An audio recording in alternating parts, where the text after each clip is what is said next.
রাজ্যের বেহাল পরিস্থিতি ও রাজনৈতিক সন্ত্রাসকে সামনে রেখে রবিবার বিলোনিয়া কংগ্রেস ভবনে সাংবাদিক সম্মেলন করে রাজ্যে বর্তমান পরিস্থিতির কথাগুলি তুলে ধরেন কংগ্রেস নেতা আশিস সাহা। এই দিন তিনি বিলোনিয়া কংগ্রেস ভবনে এক সাংগঠনিক বৈঠকে মিলিত হন। সাংগঠনিক বৈঠক শেষে সাংবাদিকদের সাথে মিলিত হয়ে এই কথাগুলো বলেন আশিস সাহা। এই দিনের এই সাংবাদিক সম্মেলনে অন্যান্যদের মধ্যে উপস্থিত ছিলেন দক্ষিণ জেলা কংগ্রেস সভাপতি মৃদুল পাটারি, বিলোনিয়া ব্লক কংগ্রেস সভাপতি দেবাশিস মজুমদার, কংগ্রেস নেতা অজিতাভ মজুমদার প্রমুখ। অসংগঠিত শ্রমিকদের জন্য এই সরকার একটা তারা বলা যায় যে এই সরকার শ্রমিক বিরোধী একটা ভূমিকা পালন করেছে। শ্রম আইনের ক্ষেত্রেও যেভাবে চাপিয়ে দেওয়া হচ্ছে, এই তিনটি নতুন যে আমাদের সারা দেশের জন্য যে নতুন ন্যায় সংহিতা যেটা আসছে, লাগু করা হয়েছে, দেশের মানুষ এগুলি মেনে নিতে পারছে। তো একটা একনায়কতান্ত্রিক এক পেশে মনোভাব নিয়ে দেশের যে যুক্তরাষ্ট্রীয় যে আমাদের পরিকাঠামোগত আমাদের দেশের সরকারের যে ভাবনা, এই ভাবনাটাকে আজকে তারা সম্পূর্ণভাবে আহত করে চলেছে। এটাকে ক্ষতবিক্ষত করে দেশের সরকার দেশের মানুষের উন্নয়ন করে, এটা কোনোভাবেই সম্ভব নয়। ত্রিপুরা রাজ্যের মানুষও বঞ্চিত। ত্রিপুরাতে এইমস হওয়ার কথা ছিল, আজকে প্রায় 6 বছর রাজ্যের সরকার, 10 বছর কেন্দ্রের সরকার এখানে স্বাস্থ্য পরিষেবার উন্নয়নের জন্য এই ফ্যাসিলিটি কথা দিয়েও তারা প্রতিশ্রুতি রেখেও তারা পালন করে। ত্রিপুরাতে আমরা শুনেছিলাম যে এখানে জলপথে যানবাহন চলাচল, যাত্রী চলাচল এবং মাল পারাপারের ব্যবস্থা করা হবে। রাতারাতি আমরা দেখেছিলাম জাহাজ আনার প্রচেষ্টা হয়েছে, অথচ কেন্দ্রীয় সরকারের কোনো পদক্ষেপ নেই। তাহলে এই রাজ্যটা যে একটা ডেডলক স্টেট, বা আমরা নর্থ ইস্টের মধ্যে একটা কর্নারের আমাদের অবস্থান, এখান থেকে আমাদের উন্নয়নের চাকা কীভাবে ঘুরবে, উন্নতির পথে আমরা কিভাবে যাব। আজকে অন্ধ্রপ্রদেশ বিহারকে যে সুযোগ দেওয়া হচ্ছে, অন্ধ্রপ্রদেশ বিহারকে খুশি করে গদি বাঁচানোর যে প্রচেষ্টা হচ্ছে, অথচ এই উত্তর পূর্বাঞ্চল যেখানে উন্নয়নের জন্য আরও বেশি উদ্যোগ নেওয়া দরকার, উন্নয়নের পথে মানুষকে নিয়ে যাওয়ার জন্য কেন্দ্রীয় সরকারকে এই উদাসীনভাবে নর্থ ইস্টকে যে উপেক্ষিত করার যে একটা প্রয়াস, এটা আমরা তীব্র বিরোধিতা করছি। জনগণের স্বার্থে নয়, নিজেদের গদি আঁকড়ে রাখার জন্য বাজেট, এই বাজেটকে আমরা প্রত্যাখ্যান করছি। তো এই নির্বাচনে আমরা এই ইস্যুগুলি নিয়ে যাব, যেহেতু পঞ্চায়েত নির্বাচনে MNREGAর একটা বড় ভূমিকা থাকে। শ্রমজীবী মানুষের অর্থনৈতিক উন্নয়নে রেগা ছিল ডক্টর মনমোহন সিংয়ের একটা অন্যতম প্রকল্প। সারা বিশ্বে একজন অর্থনীতিবিদ হিসাবে এটা বলা যায় যে বিশ্বমন্দার সময়ে, কোভিডের সময়ে এই রেগা প্রকল্প ভারতবর্ষের মানুষকে যেমন বাঁচিয়ে রেখেছে, গ্রামীণ অর্থনীতিকে যেটা চাঙ্গা করে রেখেছে, আজকে বিজেপি সরকার আমলে এই গ্রামীণ অর্থনীতিকে ধ্বংস করে দেওয়ার জন্য রেগা প্রকল্পকে দিন দিন সংকুচন করা হচ্ছে। এবারের পঞ্চায়েতে আমরা মানুষের দ্বার প্রান্তে যাব, এগুলি নিয়ে প্রচার করব। গ্রামীণ বেকারদের কর্মসংস্থানের একটা বড় মাধ্যম ছিল এটা। সরকারি কাজে আজকে 30 লক্ষ শূন্যপদ সারা দেশে, অথচ বেকারদের জন্য কোনো ধরনের উদ্যোগ বা প্রস্তাব এই সরকারের নেই।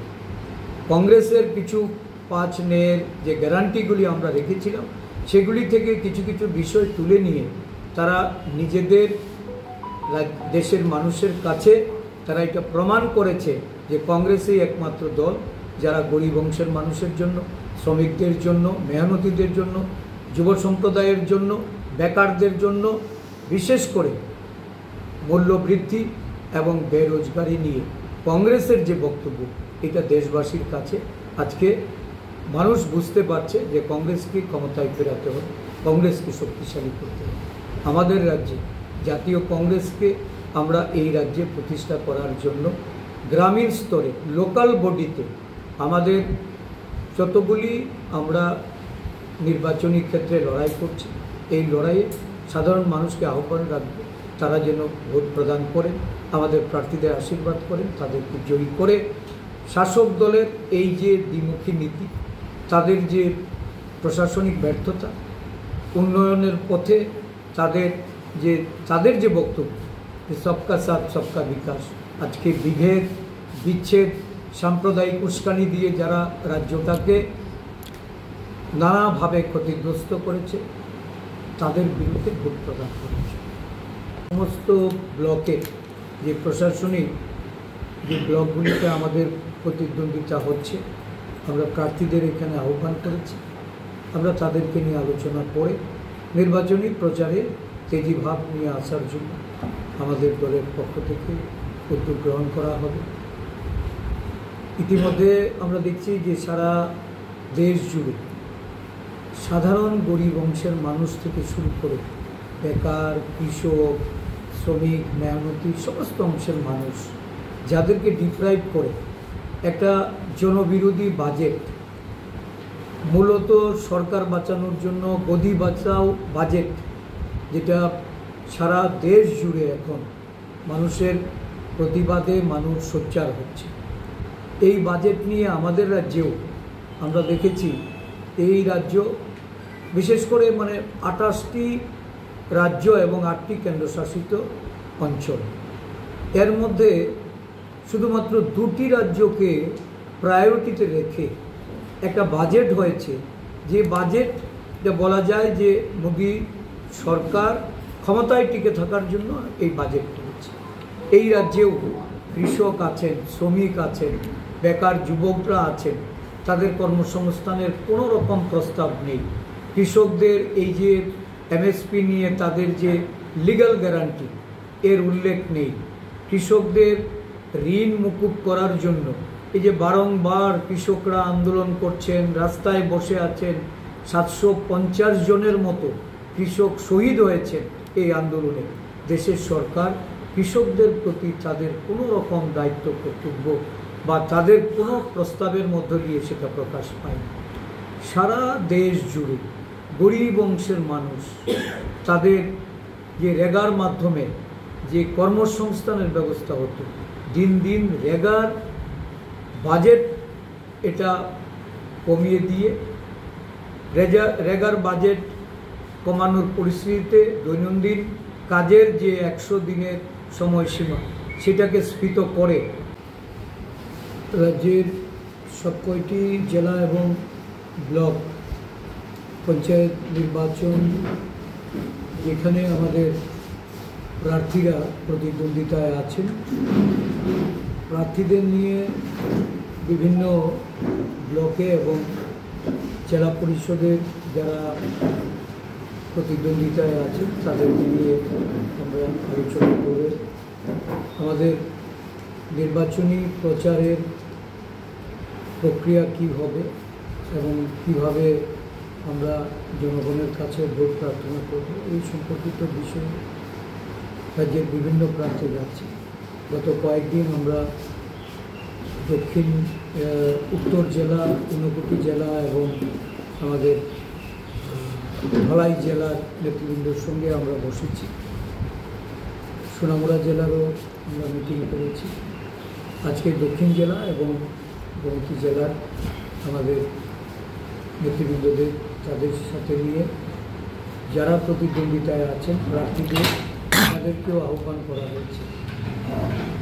মূলত প্রচার কাজকে এগিয়ে নিয়ে যাওয়া এবং আগামী 8ই আগস্ট যে নির্বাচন অনুষ্ঠিত হবে, এই নির্বাচনে প্রতিদ্বন্দ্বী প্রার্থীরা যেন নির্বাচনে জয়লাভ করতে পারে, সেই লক্ষ্যে আমাদের কংগ্রেস দলের একটা যে ভূমিকা, সেই ভূমিকায় আমরা ঠিক করে নিই।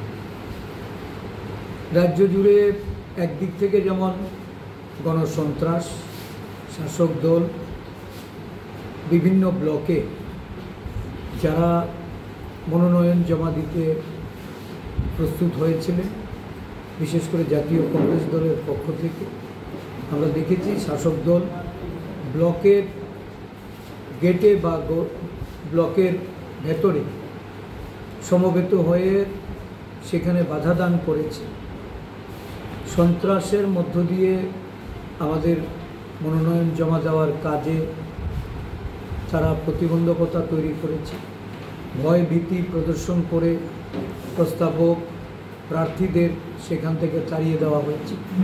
অনেক ব্লকে আমাদের নেতৃবৃন্দরা তারা আক্রান্ত হয়েছে। বিভিন্ন জায়গায় প্রার্থীদের উপরও আঘাত করা হয়েছে। প্রস্তাবকরা সেখানে অনেকেই আহত হয়েছে এবং সারা রাজ্যের যে একটা অগণতান্ত্রিক পরিবেশ সারা ভোটাররা যেটা পরিলক্ষিত করেছে, তারপরেও যেখানে প্রতিদ্বন্দ্বিতায় আমরা আছি, আমরা এই লড়াইটাকে সর্বতোভাবে আমাদের প্রচার কাজ, নির্বাচন, আমাদের দোরগোড়ায় দলের নেতা কর্মীরা ঐক্যবদ্ধভাবে ঝাঁপিয়ে পড়ছে।